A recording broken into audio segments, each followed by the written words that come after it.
And Deepti Laurent joins me today to take us through the French papers. Morning to you, Deepti. They're all talking about this explosive critique of the government this morning. That's right. Now, I'll get to the reactions in a second. Let me give a bit of background. Basically, it all started with this letter spearheaded by Martine Aubry, who's the mayor of Lille. And it was co-signed by a whole host of left-leaning thinkers, academics, MPs, so forth. And it was addressed to Prime Minister Manuel Valls. They've really taken to task the French government, attacking its stance on employment, immigration, and of course that debate around the nationality, the stripping of nationality. Basically, the French MPs are saying that the government is moving too much to the right and implores them to, quote, find their way back to the left, and says, and actually questions what's left of the socialist ideals if François Hollande's government day after day continues to chip away at its very core principles. So what's the reaction been like then in the press? One word, rupture or rupture, I guess is the same word in English. For the left-leaning paper Libération, it's le point de rupture, on the brink of a rupture. And you see this very austere picture. It's on the left there of Manuel Valls with Martine Aubry in the background. Libé says there's a real schism in the Socialist Party between what's emerging as a socialist left and a liberal left. Now, it's a rupture as well for the left-wing paper L'Humanité. And on the right there, a similar headline from the local paper Sud-Ouest, Aubry frappe de gauche. It's actually a play on words.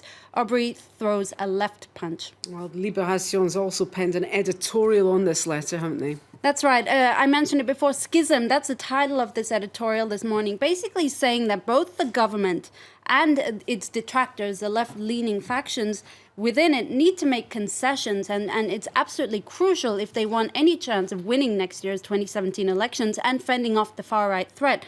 Libé does admit that the Socialist Party is facing a very difficult and complicated task, so much so that it seems that political suicide seems easier at this point.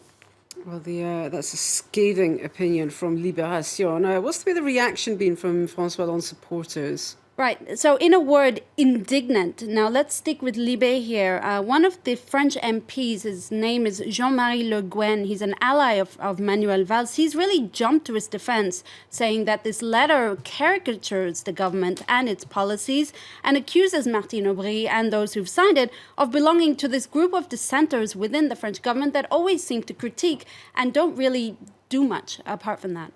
Well, the French press seems to think that the government is in crisis. Let's talk about a former government now. We've got 3 ministers facing courts over the death of soldiers back in 2004. That's right. This dates to an incident a long time ago. Basically, on the 6th of November 2004, 9 French soldiers and an American civilian were killed in an aerial raid over the Bouaké camp in the Ivory Coast. Now, you remember that the French forces were stationed at this camp during this crisis against Laurent Gbagbo. Basically, the plane was piloted by 2 Belarusians and 2 Ivory Coast pilots. But now the French courts believe that the 3 ministers who were part of Jacques Chirac's administration delayed the investigation into the incident. And Le Monde actually has a couple of hypotheses actually into why. The first one could be that it was a planned attack that went horribly wrong. And in fact, the attack was meant to target an empty part of the camp that would have enabled the French army to use it as a pretext to attack Gbagbo's forces. But it went horribly wrong. The other reason could be that the French troops were actually sent there to ease political tensions, didn't succeed in doing so, and that's why the ministers wanted to cover up or delay this investigation. OK, let's finish up with some sporting news now. And the French rugby team, who are facing Wales and Cardiff tomorrow in the Six Nations tournament. And L'Équipe is talking strategy. That's right. Muscle, nothing but muscle. That's the headline from L'Équipe this morning. The French coach has made 5 changes ahead of its very big match against Wales in Wales tomorrow. Now, in a press conference earlier this week, the Welsh team accused Les Bleus of being too violent, and the French responded, no, it's not about violence, it's healthy aggression. So it's really semantics, if you will.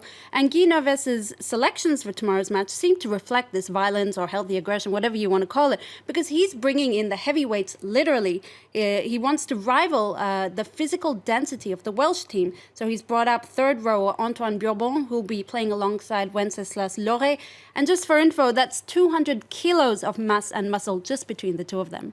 Goodness, certainly wouldn't like to come up against that on a dark night. Thanks. Are there any tips for the Scottish team?